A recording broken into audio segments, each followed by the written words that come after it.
Today, we will tell the most terrifying and shocking story that shows the dangers of honor-based violence and what happens when a plea for help goes unanswered. Watch till the end as we uncover the true tragic story of Banaz Mahmod.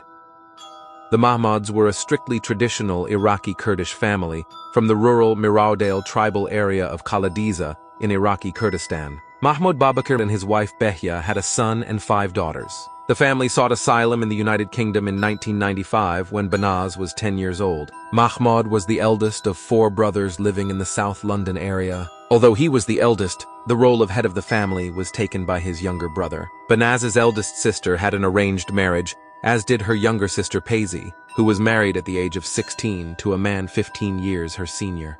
Bekhal, 2 years older than Banaz, fled the family home in 2002 and spent time in foster care.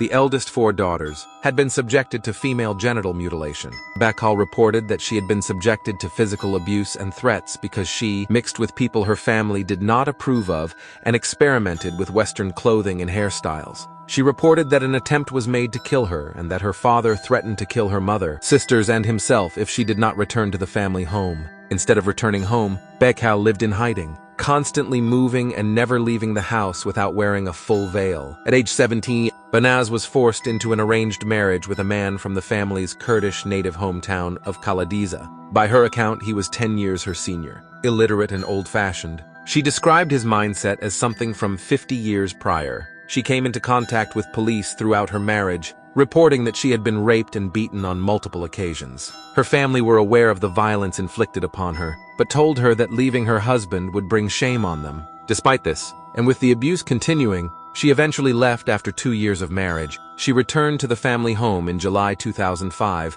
and started a relationship with someone of her own choosing by the name of Rahmat Suleimani. Both Banaz's uncle, Ari Agha Mahmod, and father Mahmod disapproved of her actions and had been informed that Banaz and Rahmat had remained in a relationship despite their claims to the contrary. On 2 December 2005, a meeting was held at the home of Ari Agha Mahmod, where it was agreed that both should be killed for bringing shame onto the family. Fearing for her safety, Banaz went to the police to report that her uncle had threatened to kill both her and her boyfriend. Apparently learning of the plot after overhearing a phone call between her uncle and mother, on 12 December, she delivered a letter to Wimbledon police station naming those she claimed were ready to kill her.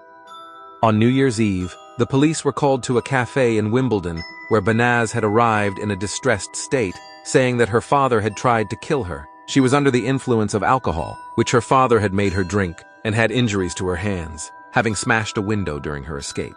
While witnesses described Banaz as distraught and terrified by cafe and hospital staff, the policewoman who interviewed her, PC Angela Cornes, did not believe her. She referred to her as manipulative and melodramatic, and wanted to charge her with criminal damage for breaking the window. Whilst in hospital, Banaz gave an account of events to her boyfriend, which he recorded on his phone and later handed to the police. On 22 January, an attempt was made to kidnap Rahmat Suleimani. 3 of the men involved were among those whom Banaz had already named to the police. Both she and Rahmat separately reported the incident, and Banaz Mahmod was scheduled to return to the police station on 24 January, but she never arrived. On the morning of 24 January 2006, Banaz's parents left the family home to take their youngest daughter to school and go shopping, leaving Banaz asleep in the lounge. Mohammed Marid Hama, Mohammed Saleh Ali, and Omar Hussein arrived at the property shortly thereafter. According to covert recordings made of Hama speaking with a visitor while he was on remand, the trio subjected Banaz to more than 2 hours of rape and torture before she was strangled with a ligature. Banaz's body was put in a suitcase, transported to a house in Handsworth, Birmingham, and buried in the garden. On January 25, 2006, Rahmat Suleimani reported his girlfriend Banaz Mahmod missing after he couldn't reach her for 2 days. At first, the police didn't take his report seriously. Banaz's parents told the police that Banaz often stayed out overnight and insisted she wasn't missing. They portrayed themselves as an easygoing, tolerant family. Despite this, Rahmat kept pressing the police to take action. Because of Rahmat's persistence, the police interviewed Banaz's parents and her uncle and searched their homes. These interviews showed that Banaz's parents were not telling the truth. They had claimed that Banaz's father was kind and understanding, but Rahmat's phone records suggested otherwise. By checking Banaz's many earlier contacts with the police, investigators compiled a list of people who might know what happened to her. The investigation was then taken over by the Metropolitan Police Homicide and Serious Crime Command, led by Detective Chief Inspector Caroline Good. At first, the team worked on the assumption that Banaz was alive, but being held against her will. They launched a search and arrest operation, conducting simultaneous raids at several properties across the country. However, there was no sign of Banaz. Her phone had not been used since late on January 23rd, and her bank account had not been touched.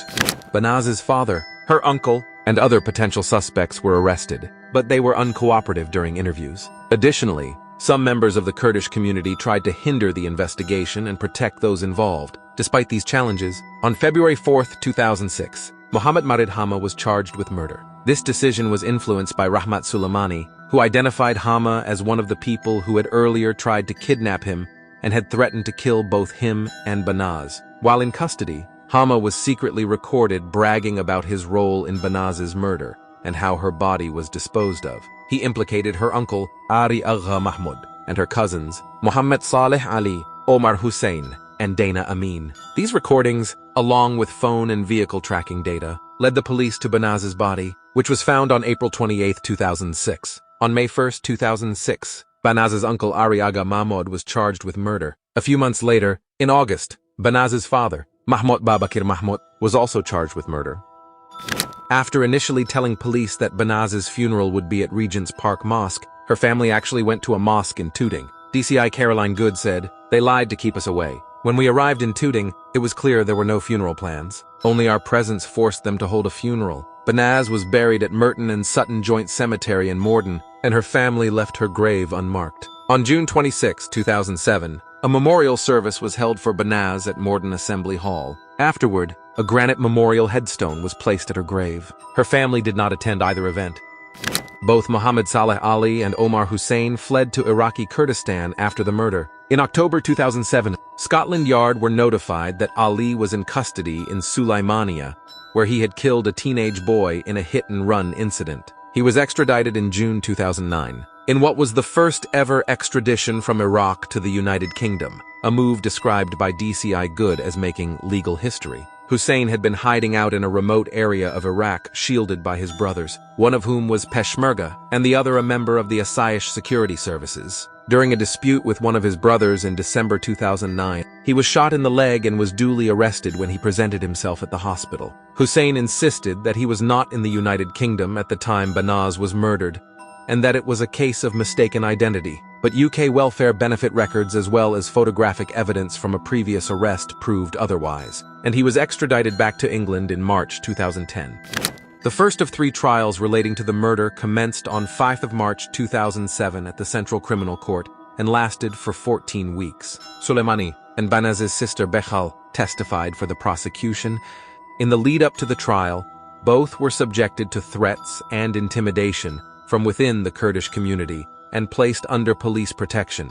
To further protect her identity, Bechal appeared in court dressed in an abaya and a niqab, only removing it for the jury when giving her evidence from behind a screen. In June 2007, Banaz's father and uncle were unanimously found guilty of murder and sentenced to life in prison, with a minimum term of 20 and 23 years respectively. Mohammed Hama pleaded guilty to murder shortly after the start of the trial and was sentenced to life, with a minimum term of 17 years. In November 2010, Mohammed Saleh Ali and Omar Hussein were found guilty of murder and sentenced to serve at least 22 and 21 years respectively. In December 2013, Dana Amin was found guilty and jailed for 8 years for helping to dispose of Banaz's body.